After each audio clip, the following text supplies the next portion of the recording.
नमस्कार प्रिय शोधार्थी और विद्यार्थियों, मैं डॉक्टर सरिता चौधरी आप सभी का आज फिर इस वीडियो लेक्चर में स्वागत करती हूं। प्रिय शोधार्थियों, जैसा कि आप सभी को पता होगा कि पिछले वीडियो लेक्चर में हमने हाइपोथेसिस टेस्टिंग के ऊपर बात की थी, जिसमें हमने सिग्निफिकेंस लेवल और उसके अतिरिक्त हमने अप्रोचेस के बारे में बात की थी कि हाइपोथेसिस टेस्टिंग की बेसिकली दो अप्रोचेस होती हैं, जिसमें प्रोबेबिलिटी अप्रोच और क्रिटिकल वैल्यू अप्रोच के बारे में बात की थी।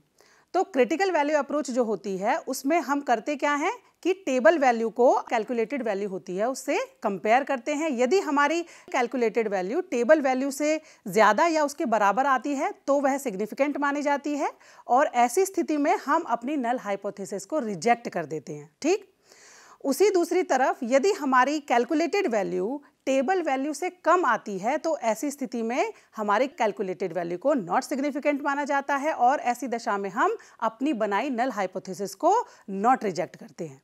ठीक, तो ये तो बात थी हमारे क्रिटिकल वैल्यू अप्रोच की। दूसरी जो अप्रोच है वो थी प्रोबेबिलिटी अप्रोच। एक बार हम रिकॉल कर रहे हैं इसको। प्रोबेबिलिटी अप्रोच जस्ट इसके उल्टी होती है। वहां पर हम प्रोबेबिलिटी वैल्यू जो हमारी पी वैल्यू होती है उसको हम अल्फा लेवल से कंपेयर करते हैं। यदि वह वैल्यू अल्फा लेवल से कम आती है तो वहां पर वैल्यू को सिग्निफिकेंट माना जाता है और ऐसी दशा में H0 को यानी कि नल हाइपोथेसिस को रिजेक्ट किया जाता है। दूसरी तरफ यदि हमारी P value alpha level of significance से ज़्यादा आती है तो ऐसी स्थिति में उस वैल्यू को सिग्निफिकेंट नहीं माना जाता और हम अपनी नल हाइपोथेसिस को रिजेक्ट नहीं करते। तो आज हम बात करेंगे हाइपोथेसिस टेस्टिंग से जुड़े हुए एक बहुत ही महत्वपूर्ण कंसेप्ट के बारे में, जिसका नाम है type 1 and type 2 error. Okay, इसको लिख लेते हैं, टाइप 1 एंड टाइप 2 एरर। देखिए बेसिकली क्या होता है, जब हम नल हाइपोथेसिस की टेस्टिंग करते हैं तो वहाँ पर रिसर्चर के सामने 4 सिचुएशंस क्रिएट हो जाती हैं जिनकी वजह से वह टाइप 1 और टाइप 2 एरर कर बैठता है। अब ये 4 सिचुएशंस क्या हो सकती हैं? देखिए, नल हाइपोथेसिस की टेस्टिंग के दौरान रिसर्चर के सामने बेसिकली 4 सिचुएशंस क्रिएट हो सकती हैं।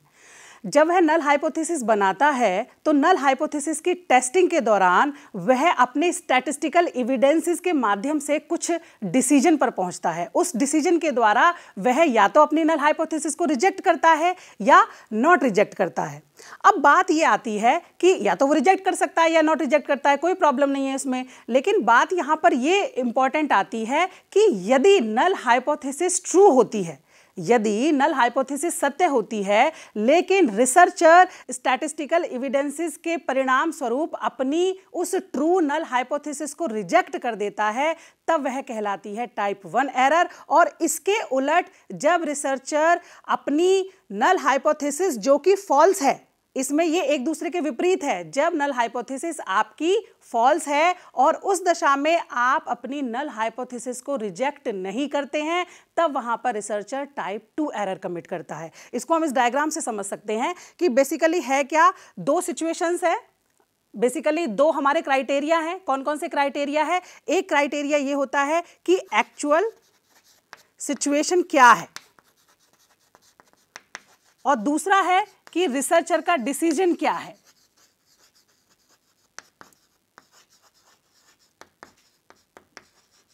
ठीक है, तो एक्चुअल सिचुएशन क्या हो सकती है कि जो नल हाइपोथेसिस आपने बनाई है, फॉर एग्जांपल यदि हम कहें कि there is no significant difference in mean reading ability scores of males and females, ये हमारी नल हाइपोथेसिस है। अब इस नल हाइपोथेसिस के संदर्भ में 2 सिचुएशन हो सकती हैं, या तो वह ट्रू होगी या वह फॉल्स होगी। एक्चुअली की बात कर रहे हैं कि एक्चुअल क्या होगी, तो यहां पे हम लिखेंगे कि या तो वह ट्रू होगी और या वह फॉल्स होगी। और रिसर्चर का डिसीजन जो हो सकता है वो 2 हो सकता है, या तो वो रिजेक्ट करेगा या वह अपनी नल हाइपोथेसिस को नॉट रिजेक्ट करेगा। तो यहां पे हम लिखेंगे रिजेक्ट या नॉट रिजेक्ट। तो इस आधार पर यदि हम देखें तो रिसर्चर के सामने ये 4 पॉसिबल सिचुएशंस क्रिएट हो सकती हैं। कैसे कि एक तो है कि नल हाइपोथेसिस कैसी है, ट्रू है और वह रिजेक्ट कर रहा है, जो कि अभी हमने बात की, null hypothesis is true but researcher is rejecting the null hypothesis. तो इसका मतलब क्या है, यहां पर जो रिसर्चर गलती कर रहा है, जो एरर क्रिएट हो रही है, उसे हम कहते हैं टाइप 1 एरर। अब दूसरी सिचुएशन ये हो सकती है कि यदि आपकी नल हाइपोथेसिस ट्रू है और उस दशा में आप उसे नॉट रिजेक्ट कर रहे हैं, तो ये तो आपने सही डिसीजन लिया, ठीक है। तीसरी सिचुएशन क्या हो सकती है कि आपकी नल हाइपोथेसिस फॉल्स है और आप उसे रिजेक्ट कर रहे हैं, तो यहाँ पर आप करेक्ट डिसीजन करते हैं। इसकी तरह यहाँ पे भी आपने करेक्ट डिसीजन किया था। और फोर्थ सिचुएशन क्या हो सकती है कि आपकी नल हाइपोथेसिस फॉल्स है, मीन्स गलत है, सिग्निफिकेंट डिफरेंस है दोनों ग्रुप्स के बीच में, लेकिन आप उसको क्या कर रहे हैं, नॉट रिजेक्ट कर रहे हैं, मतलब उसको रिजेक्ट नहीं कर रहे हैं। तो यहां पर रिसर्चर जो है एक दूसरे तरह की एरर को कमिट करता है, जिसे हम कहते हैं टाइप 2 एरर।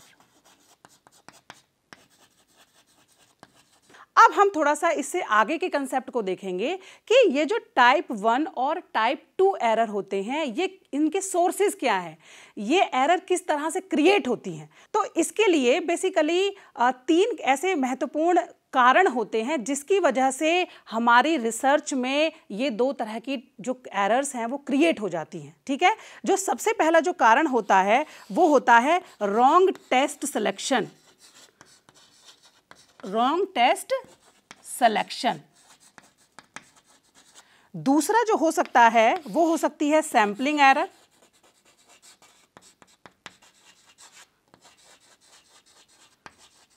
और तीसरा जो हो सकता है वो हो सकता है चेंज ऑफ सिग्निफिकेंस लेवल। इसकी अभी हम बात करेंगे डिटेल में, चेंजिंग इन सिग्निफिकेंस।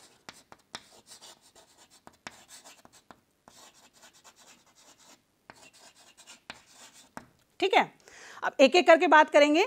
पहले जो हम बात कर रहे हैं वो बात कर रहे हैं रॉन्ग टेस्ट सिलेक्शन।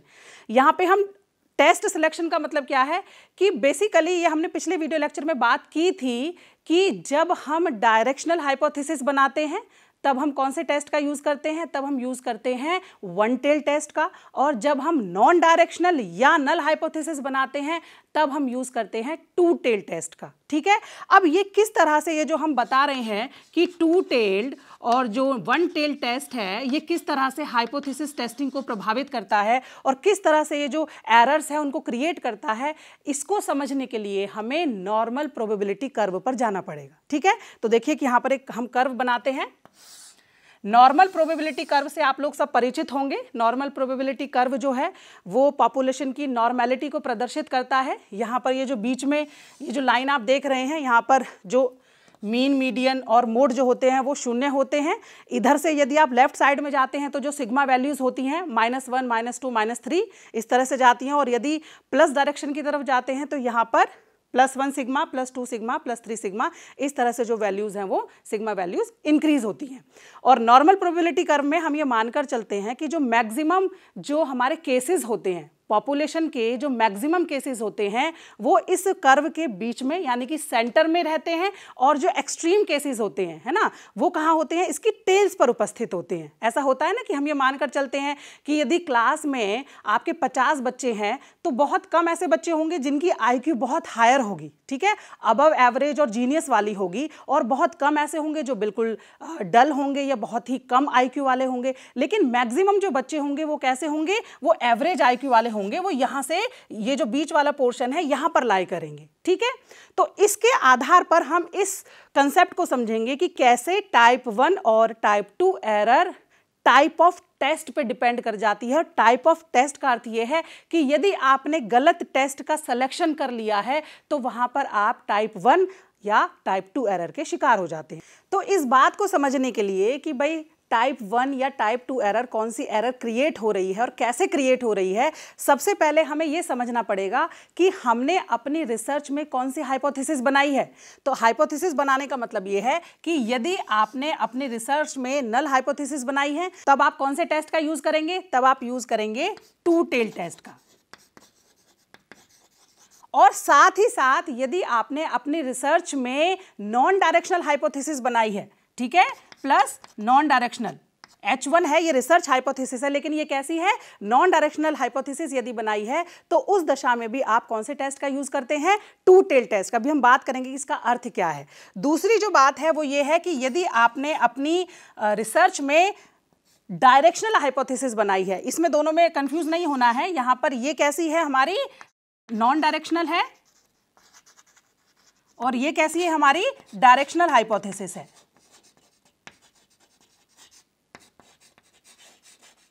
तो इस दशा में आप कौन से टेस्ट का यूज करेंगे? वन टेल टेस्ट का यूज करेंगे।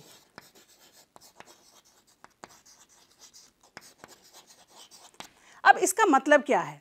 इसका मतलब यह है कि जब आप नल हाइपोथेसिस बनाते हैं या फिर नॉन डायरेक्शनल हाइपोथेसिस बनाते हैं तो उसका अर्थ ये, भाई हाइपोथेसिस किसके लिए बन रही है? पॉपुलेशन पर जनरलाइज करने के लिए हम बना रहे हैं। यदि हम इसको एनपीसी पर प्लॉट करें और देखें टेस्ट करने के हिसाब से, तो इसका अर्थ है कि नल हाइपोथेसिस का जो रिजेक्शन है वो दोनों टेल्स की तरफ हो सकता है। मतलब क्या है कि क्योंकि नल हाइपोथेसिस में आप क्या कह रहे हो? There is no significant difference in mean reading ability scores of males and females.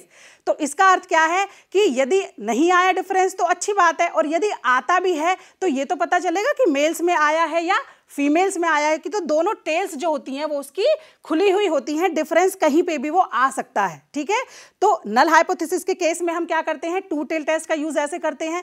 दूसरी जब हम बात कर रहे हैं कि नॉन डायरेक्शनल हाइपोथेसिस में भी क्या होता है? नॉन डायरेक्शनल हाइपोथेसिस कैसी होती है? अंतर को तो बताती है लेकिन वो स्पेसिफाई नहीं करती है कि भाई मेल्स का ज्यादा है या फीमेल ग्रुप का ज्यादा है। जैसे यदि हम कहें कि there is a significant difference in mean reading ability scores of males and females.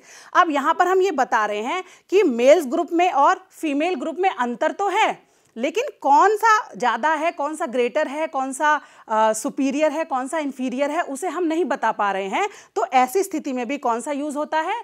To tail test का यूज किया जाता है। वहीं दूसरी तरफ यदि आपने अपने रिसर्च में डायरेक्शनल हाइपोथेसिस बनाई है तो उस केस में आप वन टेल टेस्ट का यूज करते हैं। क्यों करते हैं? क्योंकि जैसे यदि आपने डायरेक्शनल हाइपोथेसिस बनाई है तो क्या बनाई है? आप ये बताते हैं the mean reading ability scores of males are greater than females. यहां पर आपने एक दिशा दे दी कि भाई फीमेल्स के या मेल्स के जो स्कोर्स हैं वो उसके काउंटर पार्ट से ज्यादा है।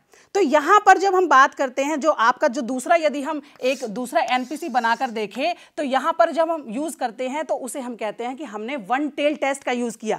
अब दिखने में तो ये दोनों टेस्ट सेम है, ठीक है, लेकिन यहां पर क्या होता है? बेसिकली जो खेल है यहां पर वो वैल्यूज का खेल है, टेबल वैल्यूज का खेल है। टेबल वैल्यूज जो है वो टू टेल टेस्ट में और वन टेल टेस्ट में चेंज हो जाती हैं। चेंज कैसे हो जाती है अब इसको बारी बारी देखेंगे। तो पहले हम जो देखेंगे कि किस तरह से टेबल वैल्यू के चेंज होने से हमारी टाइप 1 या टाइप 2 एरर क्रिएट हो जाती हैं, उसको हम इस वाले ग्राफ से समझेंगे, इस वाले कर्व से समझेंगे। ये है हमारा एनपीसी, यहां मीन। अब यदि आपने अपनी नल हाइपोथेसिस बनाई है या नॉन डायरेक्शनल हाइपोथेसिस बनाई है तो हम कौन से टेस्ट का यूज करने वाले हैं? टू टेल टेस्ट का। ठीक है, अब हमें लेवल भी चुनना पड़ेगा कि भाई आप अपनी नल हाइपोथेसिस को कौन से लेवल पर टेस्ट कर रहे हैं। तो फॉर एग्जांपल यदि आप अपनी नल हाइपोथेसिस को 0.01 लेवल पर टेस्ट कर रहे हैं तो एनपीसी टेबल में जब आप देखेंगे टू टेल्ड टेस्ट के लिए 0.01 लेवल के लिए जो टेबल वैल्यू होती है वो होती है आपकी 2.58, और 0.05 लेवल के लिए जो टेबल वैल्यू आपकी होती है वो होती है 1.96। ये किसके लिए होती है? ये होती है आपकी टू टेल्ड टेस्ट के लिए। ठीक है, अब ये वैल्यूज जो है ये डिसाइड करने का अर्थ क्या है? देखिए, जो वैल्यूज जो डिटरमाइन की हुई हैं या ये जो निश्चित की हुई हैं ये बेसिकली निकल के आती है इस सिग्निफिकेंस लेवल से। फॉर एग्जांपल यदि आप 0.01 लेवल ऑफ सिग्निफिकेंस का यूज कर रहे हैं अपनी हाइपोथेसिस टेस्टिंग में, और यदि हम इसको एनपीसी पर शो करें तो इसका अर्थ ये है कि आप ये बात कर रहे हैं कि 99% जो है वो आपके रिजल्ट सही हैं, केवल उसमें 1% के एरर होने की संभावना है। तो यदि आप इस सिग्निफिकेंस लेवल को इस एनपीसी पर शो करना चाहें तो यहां पर आप इसको इस तरह से शो करते हैं। यहां पर this is 0.01 level of significance के रूप में आप इसको शो कर सकते हैं। तो इसका मतलब क्या है कि जो इधर का जो एरिया होता है इसे हम क्या बोलते हैं? रिजेक्शन रीजन, और ये जो अंदर का जो एरिया है ये कहलाता है आपका एक्सेप्टेंस रीजन। अब इसका मतलब ये अंदर का एरिया कितना बचा? 1% एरिया तो आपका रिजेक्शन रीजन में निकल गया, तो अंदर का जो एरिया बचता है वो बचता है आपका 99%। अब क्योंकि ये बीच में डिवाइड है, ठीक है, यहाँ पर एक अलग पोर्शन है, 50% इधर है, 50% इधर है। और यदि आप इस 99% एरिया को डिवाइड करें, अपॉन 2 कर दें, क्योंकि डिवाइड है ना, यहाँ से हम इसको काटेंगे। अगर हमको यहाँ का मेजर पता करना है कि यहाँ का एरिया कितना है, तो हम क्या करेंगे, इस बचे हुए पूरे 99% एरिया को 2 से डिवाइड करेंगे। और तो जब 2 से डिवाइड करेंगे तो जो वैल्यू हमारे पास आती है वो क्या आती है, 49.50। अब जब आप 49.50 जो वैल्यू, जो एक्सेप्टेंस रीजन में आ रहा है, इसको जब आप एनपीसी टेबल में देखते हैं तो वहां पर टू टेल टेस्ट के लिए इतनी जो ये जो एक्सेप्टेंस रीजन की जो वैल्यू है, इसके लिए वहां पर जो Z वैल्यू निकल के आती है 0.01 लेवल के लिए, वो कितनी आती है आपकी 2.58। ठीक, इस तरह से ये जो वैल्यूज होती हैं ये डिसाइड होती हैं। अगर हम इसको 0.05 लेवल पर देखना चाहे तो 0.05 लेवल का मतलब क्या है कि तो ये जो है, ये हमारा जो पॉइंट है ये इधर को शिफ्ट हो जाएगा। मतलब मान लीजिएगा आपने यहाँ पे 0.05 लेवल लिया, तो यहाँ पर जब आप एनपीसी टेबल में देखते हैं तो यहाँ पर 0.05 सिग्निफिकेंस लेवल पर टू टेल्ड टेस्ट के लिए जो वैल्यू आती है वो आती है आपकी 1.96। ठीक है, एक यहाँ पर इंपॉर्टेंट बात ये थी कि जब हम ये कह रहे हैं कि हम अपनी नल हाइपोथेसिस के लिए टू टेल टेस्ट का यूज कर रहे हैं, तो इसका मतलब क्या है कि जो आपकी वैल्यू 1% रिजेक्शन एरिया के लिए दी गई है, उसे आपको दोनों तरफ डिवाइड करना है। दोनों तरफ डिवाइड करने का मतलब क्या है कि क्योंकि आप नल हाइपोथेसिस को दोनों टेल्स पर टेस्ट कर रहे हैं, इधर भी आ सकता है डिफरेंस या इधर भी आ सकता है, मेल्स भी ज्यादा हो सकते हैं या फीमेल्स भी ग्रेटर हो सकते हैं। तो यहां पर आप क्या करते हैं कि जो 1% होता है वो आपका 0.5 इधर और 0.5 इधर, इस तरह से टू टेल्ड टेस्ट में डिवाइड हो जाता है। इसीलिए ये जो टू टेल टेस्ट होता है ये वन टेल टेस्ट से डिफरेंट होता है। अब हम सेम यही जो टेस्टिंग की बात है, अब हम इसको वन टेल टेस्ट में देखेंगे। मान लीजिए यदि आपने डायरेक्शनल हाइपोथेसिस बनाई है और आप उसको टेस्ट कर रहे हैं, और उसके लिए यदि हम इसको एनपीसी पर ऐसे शो करते हैं, तो यहाँ पर जब आप इसको 0.01 लेवल पर चेक करते हैं तो इसका अर्थ क्या है कि रिजेक्शन रीजन में जो आपकी वैल्यू रहती है या जो पूरा एरिया होता है, वो पूरा का पूरा जो एरिया होता है 1%, वो एक तरफ आ जाता है। देखिए ये यहाँ पर ध्यान देने योग्य बात है कि टू टेल टेस्ट में जो रिजेक्शन एरिया होता है वह दोनों तरफ बंट जाता है, दोनों तरफ डिवाइड हो जाता है। क्यों डिवाइड हो जाता है? क्योंकि टू टेल टेस्ट है। टू टेल टेस्ट का मतलब यह है कि वो जो नल हाइपोथेसिस है या जो नॉन डायरेक्शनल हाइपोथेसिस है, उसका रिजल्ट कुछ भी हो सकता है, वो हमें कोई दिशा नहीं दे रही है। वो हमें ये पहले से नहीं पता कि जो मेल ग्रुप है वह ज्यादा ग्रेटर अचीवमेंट वाला है या जो फीमेल ग्रुप है वह ज्यादा ग्रेटर अचीवमेंट वाला है। लेकिन जब हम डायरेक्शनल हाइपोथेसिस की बात कर रहे हैं तो डायरेक्शन में हमने पहले ही दिशा दे दी है कि males are greater than females या females are greater than males. तो यहां पर जब हम एनपीसी में इसको शो करते हैं तो जो रिजेक्शन रीजन जो होता है, जो ये वाला रिजेक्शन रीजन होता है, इसको हम केवल एक ही साइड दिखा सकते हैं, आइदर इस साइड या इस साइड। तो जो अंदर का जो पूरा का पूरा 99% जो रीजन होता है, ये जिसे हम क्या कहते हैं, एक्सेप्टेंस रीजन जो होता है, तो हमने ऊपर बात की थी अभी। ठीक है, तो वन टेल टेस्ट में जब हमने देखा कि ये एक्सेप्टेंस रीजन जो है ये कितना है, 99%। यदि हम इसको डिवाइड करेंगे तो यहाँ कितना होगा, 50%, और यहाँ पे फिर कितना होगा, 49%, क्योंकि 1% रिजेक्शन रीजन में चला गया। तो जब आप 49% के लिए एनपीसी टेबल में देखते हैं और 0.01 लेवल के लिए, तो वहां पर जो आपकी Z वैल्यू आती है वो आती है 2.33। ठीक है, तो अब जब हम बात कर रहे थे टाइप 1 और टाइप 2 एरर की, अब ये देखिए कि यदि हमने नल हाइपोथेसिस की जगह डायरेक्शनल हाइपोथेसिस बनाई या नॉन डायरेक्शनल हाइपोथेसिस की जगह डायरेक्शनल हाइपोथेसिस बनाई, तो किस प्रकार से हम टाइप 1 एरर कमिट करते हैं। तो वो देखिए होता क्या है कि जब आप टू टेल टेस्ट यूज करते हैं तो टू टेल टेस्ट में जो 0.01 लेवल के लिए जो वैल्यू होती है वो कितनी होती है, 2.58, और वहीं वन टेल टेस्ट में 0.01 लेवल, मतलब लेवल सेम है, लेवल में हमने कोई चेंज नहीं किया, वहां पर जो Z वैल्यू होती है वो कितनी होती है, 2.33। तो अब आप यहां पर देख सकते हैं कि दोनों में से वैल्यू कौन सी कम है, 2.58 या 2.33? दोनों में हमारी ये वैल्यू कम है। तो इसका मतलब ये है कि ये जो 2.33 वैल्यू है ये कहीं ना कहीं 2.58 वैल्यू से पहले आ रही है, ठीक है ना। जब हम यहां से मीन से इधर को चलते हैं तो हमारी वैल्यूज z वैल्यूज बढ़ती हैं, ठीक है, और उधर से इस पॉइंट से इधर की तरफ आते हैं तो हमारी वैल्यूज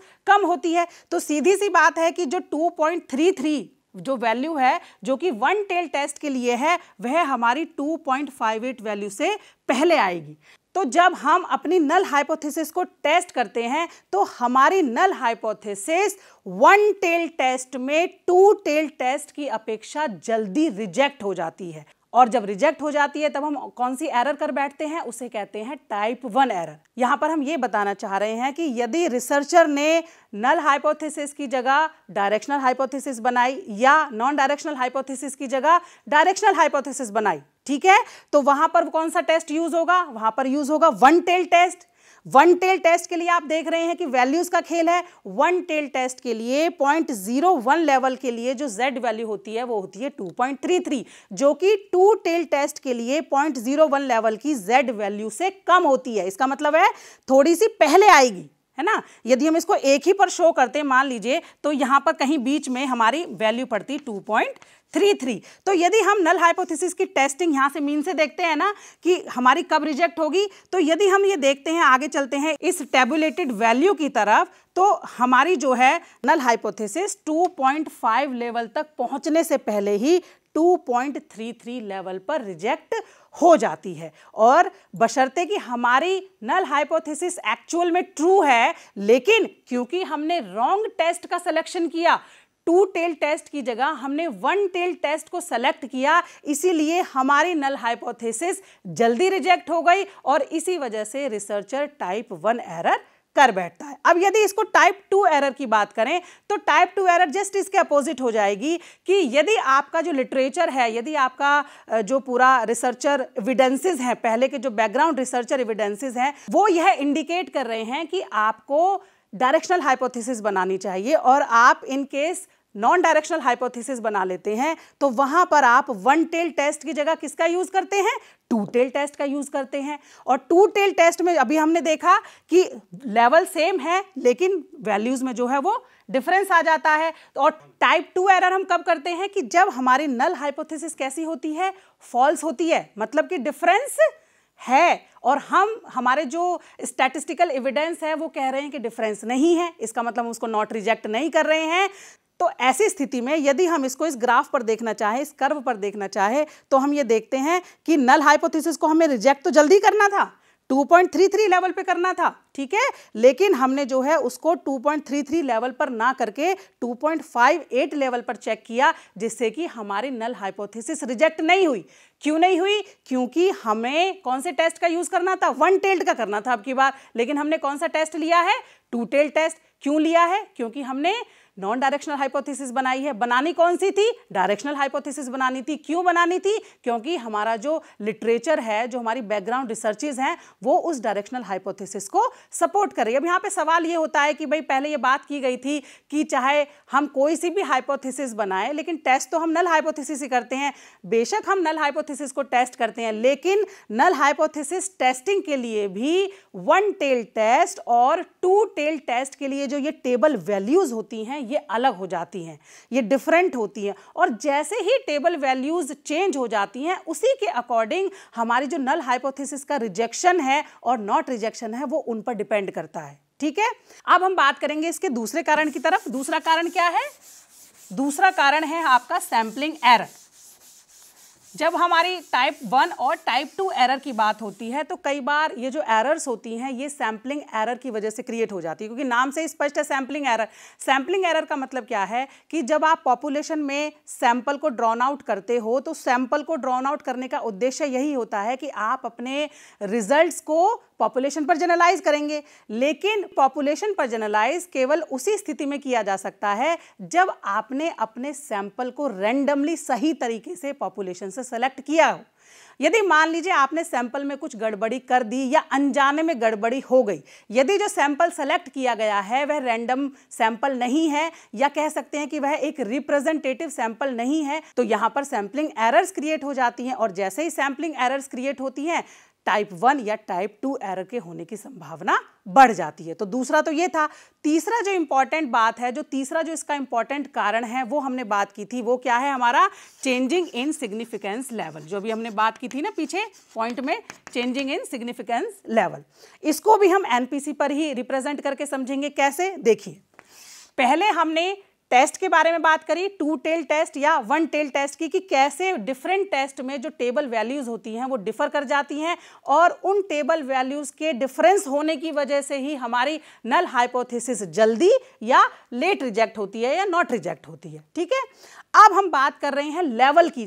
पहले हमने लेवल में कोई चेंज नहीं किया था, पहले हमने किस में चेंज किया था, हमने टाइप ऑफ टेस्ट में चेंज करके देख रहे थे कि जब 1 टेल्ड लेते हैं तो किस तरह से कौन सी वैल्यू आती है, रिजेक्ट होगी हमारी नल हाइपोथेसिस या नहीं होगी, जब 2 टेल्ड लेते हैं तब कैसे होगी, कौन सी वैल्यू आएगी। यहां पर इंपॉर्टेंट क्या है कि हम सिग्निफिकेंस लेवल मतलब 0.01 या 0.05 जो कि हमारे बहुत ही पॉपुलर लेवल्स हैं, जब हम इनकी बात करते हैं तो हम इनके चेंजिंग की बात करेंगे कि यदि 0.01 लेवल से 0.05 लेवल पर शिफ्ट हो जाए तो कौन सी एरर होती है, या 0.05 से 0.01 लेवल पर शिफ्ट हो जाए तो कौन सी एरर होती है। ठीक है, तो उसी तरह से हम एक एनपीसी बनाएंगे। अब यहां पर आप देखिए, मान लीजिए यदि मैं बात कर रही हूं 2 टेल टेस्ट की, ठीक है, 2 टेल टेस्ट है, दोनों टेल्स ओपन है। ओके, हम यहां पर जो है दोनों तरफ रिजेक्शन रीजन दिखाएंगे, ये बीच का आपका हो जाएगा एक्सेप्टेंस रीजन।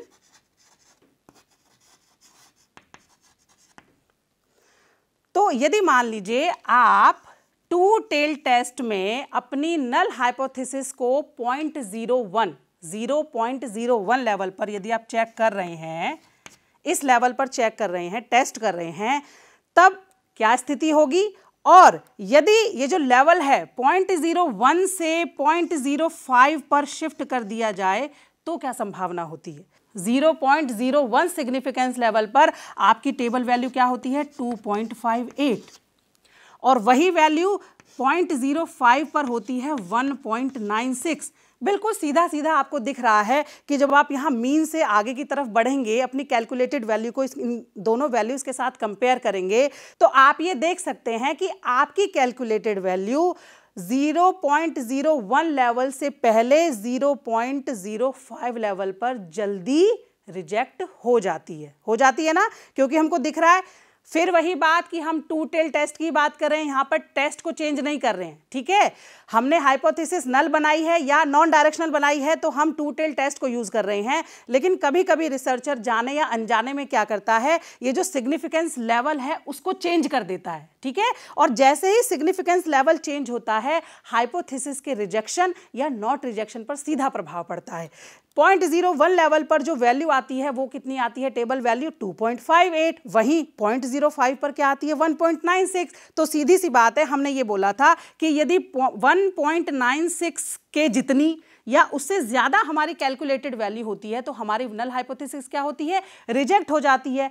इन केस यदि रिसर्चर चाहता है कि वह अपनी नल हाइपोथेसिस को रिजेक्ट करना चाहता है, बशर्ते कि उसकी जो नल हाइपोथेसिस है वो कैसी है, ट्रू है, तो इस स्थिति में वह क्या करता है, वह अपने सिग्निफिकेंस लेवल को कम कर देता है ना। कैसे कम करेगा, वो 0.01 से कहां चला जाता है 0.05 तक। देखिए सिग्निफिकेंस लेवल हमने कम किया है, तो सिग्निफिकेंस लेवल कम करने का मतलब क्या है कि यहां पर हमारी वैल्यू क्या है 2.58 और यहां पर हमारी वैल्यू क्या है 1.96। ठीक है, यदि मान लीजिए मेरी कैलकुलेटेड वैल्यू जो आई है वो आई है 2.28।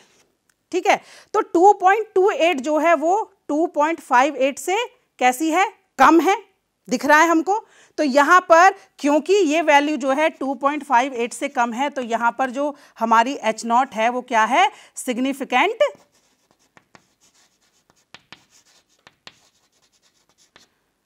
नहीं है। और हम अपनी नल हाइपोथेसिस को रिजेक्ट नहीं करते। ठीक है, लेकिन यदि आपने अपने लेवल को 0.01 से 0.05 तक ले आए, मतलब कम कर दिया है ना। कम करने का मतलब क्या है कि 99% से आप किस पर देख रहे हैं, आप 95% पर देख रहे हैं, तो यहां पर जो टेबल वैल्यू होती है वो क्या होती है, 1.96। अब यदि आपकी जो ये कैलकुलेटेड वैल्यू आई थी, यदि आप इससे इसको कंपेयर करते हैं तो 1.96 से क्या है, ये ज्यादा है। तो जैसे ही ज्यादा हुई तो इसका मतलब क्या है, ये वैल्यू कैसी हो गई, सिग्निफिकेंट हो गई। और जैसे ही ये वैल्यू सिग्निफिकेंट होती है, आप अपनी नल हाइपोथेसिस को रिजेक्ट कर देते हैं। तो कहने का अर्थ ये हुआ कि नल हाइपोथेसिस आपकी एक्चुअल में ट्रू थी, लेकिन क्योंकि आपने सिग्निफिकेंस लेवल को नीचे कर दिया, कम कर दिया, तो ऐसी स्थिति में आप अपनी नल हाइपोथेसिस को रिजेक्ट कर देते हैं। तो यहां पर आप कौन सी एरर कमिट करते हैं, टाइप 1 एरर। अब यदि टाइप 2 एरर के संदर्भ में देखें तो क्या होगा, वो बिल्कुल इससे उल्टा है। यदि आप अपने सिग्निफिकेंस लेवल को 0.05 से बढ़ाकर 0.01 कर देते हैं, तो ऐसी स्थिति में रिसर्चर टाइप 2 एरर कर बैठता है। कैसे, यहां पर देखिए बिल्कुल सीधा सीधा है। 0.05 पर क्या है, जो आपका टेबल वैल्यू है वो है 1.96 और 0.01 पर क्या है 2.58। यहां पर जो है रिजेक्शन जल्दी हो रहा है और यहां पर रिजेक्शन लेट हो रहा है। आपकी नल हाइपोथेसिस कैसी है, फॉल्स है। एक्चुअल में डिफरेंस है, लेकिन आप चाह रहे हैं कि डिफरेंस ना दिखाया जाए, या आपने पहले से ही जो है 0.01 लेवल को चुना हुआ है। तो क्या होता है कि रिजेक्शन तो होना यहां था 0.05 लेवल पे, लेकिन क्योंकि रिसर्चर अपनी नल हाइपोथेसिस को रिजेक्ट नहीं करना चाहता है, तो वह क्या करता है 0.05 से 0.01 लेवल पर एक्सटेंड हो जाता है, जिससे कि उसकी जो नल हाइपोथेसिस है वो रिजेक्ट नहीं होती है। और ऐसी स्थिति में वह टाइप 2 एरर कमिट कर बैठता है। मतलब नल हाइपोथेसिस क्या थी, फॉल्स थी। फॉल्स का मतलब there is a significant difference, significant difference male और फीमेल ग्रुप में था, लेकिन क्योंकि रिसर्चर ने मिस्टेकनली 0.01 लेवल को सेलेक्ट किया हुआ था, जाने या अनजाने में किया हुआ था, तो वह क्या करता है, रिजेक्शन तो यही होना था, वह जो है अपनी नल हाइपोथेसिस को लेट रिजेक्ट करता है या रिजेक्ट नहीं करता है। इस स्थिति में वह टाइप 2 एरर कर बैठता है। तो इस तरह से हमने ये देखा कि हाइपोथेसिस टेस्टिंग के दौरान जो टाइप 1 और टाइप 2 एरर होते हैं, उनके बेसिकली ये 3 कारण होते हैं। पहला कौन सा है, पहला है टाइप ऑफ टेस्ट। यदि हमने गलत यूज किया है, टाइप ऑफ टेस्ट सीधा सीधा किससे जुड़ा हुआ है, फॉर्मुलेशन ऑफ डायरेक्शनल और नॉन डायरेक्शनल और नल हाइपोथेसिस, कि हम अपनी हाइपोथेसिस कौन सी बना रहे हैं। इसमें भी हमें ये बात ध्यान रखनी है, चाहे आप डायरेक्शनल बनाए चाहे आप नॉन डायरेक्शनल बनाए, टेस्टिंग तो नल हाइपोथेसिस की ही होती है। लेकिन क्योंकि डायरेक्शनल हाइपोथेसिस और नॉन डायरेक्शनल हाइपोथेसिस के लिए जो टेबल वैल्यूज होती हैं वह चेंज हो जाती हैं, इसलिए वैल्यूज जब वेरी कर जाती हैं तो नल हाइपोथेसिस के रिजेक्शन और नॉट रिजेक्शन पर सीधा प्रभाव पड़ता है। दूसरा होता है सैंपलिंग एरर, यदि आपने सैंपल गलत तरीके से चुन लिया हो। तीसरा होता है हमारा सिग्निफिकेंस लेवल में छेड़छाड़ यदि हम करते हैं, यदि लेवल को कम कर दिया जाए या लेवल को बढ़ा दिया जाए तो हमारी नल हाइपोथेसिस जल्दी या लेट रिजेक्ट होती है। तो इस तरह से हमने देखा कि टाइप 1 और टाइप 2 एरर होने के क्या कारण होते हैं। कई बार ये प्रश्न पूछा जाता है कि इन दोनों एरर्स में से कौन सी ज्यादा खतरनाक होती है। तो ये जो प्रश्न है ये बहुत कॉन्टेक्चुअल है और बहुत ही एक रेलिवेंट प्रश्न है, और ये रेलिवेंसी उसकी रिसर्च से संबंधित होती है। कहने का अर्थ यहाँ पर यह है कि टाइप 1 एरर और टाइप 2 एरर दोनों ही अपने आप में एरर्स हैं। ऐसा तो है नहीं कि कोई प्रॉफिट है या दूसरा लॉस है। फॉर एग्जाम्पल ये है कि यदि कोई निर्दोष है उसे आप फांसी लगा रहे हैं तो वह भी गलत है, और यदि कोई अपराधी है उसे आप बरी कर रहे हैं तो वह भी गलत है। और कहीं कहीं पर लेकिन कुछ बुक्स में इसका जो है एक्सप्लेनेशन दिया हुआ है। यदि आप बेस्टन कहन की बुक पढ़ते हैं तो उसमें बहुत साफ तौर पे लिखा हुआ है कि जब आप एक्सपेरिमेंटल रिसर्च करते हैं, जब आप दो ग्रुप्स के बीच में अंतर को देखते हैं और इफेक्टिवनेस देखना चाहते हैं किसी एक मेथड की, तो वहां पर बेसिकली टाइप 1 एरर जो होती है वो ज्यादा खतरनाक होती है। टाइप 1 का मतलब क्या है कि नल हाइपोथेसिस ट्रू है और आप उसको रिजेक्ट कर रहे हैं, मतलब कि डिफरेंस नहीं है लेकिन आप फिर भी कह रहे हैं कि इस तरीके से पढ़ाने से डिफरेंस आता है। तो डिफरेंट बुक्स में कुछ अलग तरीके से इसका एक्सप्लेनेशन दिया हुआ है, लेकिन जनरल बात यही है कि ये आपके रिसर्च के कॉन्सिक्वेंसेस पर डिपेंड करता है कि आपकी रिसर्च में कौन सी की गई एरर ज्यादा खतरनाक है। तो इसका सीधा सा उत्तर यह है कि टाइप 1 एरर या टाइप 2 एरर दोनों में से कौन सी ज़्यादा डेंजरस होती है, depends on the consequences of your research, है ना। क्या होने वाला है, उसके परिणाम क्या आगे हमें बताने वाले हैं, ठीक है, प्रैक्टिकल सिचुएशन में उसका क्या यूज़ होने वाला है। तो इन सब बातों पर जो है हमारी टाइप 1 और टाइप 2 एरर का होना डिपेंड करता है। आज के लिए बस इतना ही। अगले वीडियो लेक्चर में हम किसी और टॉपिक पर बात करेंगे। धन्यवाद।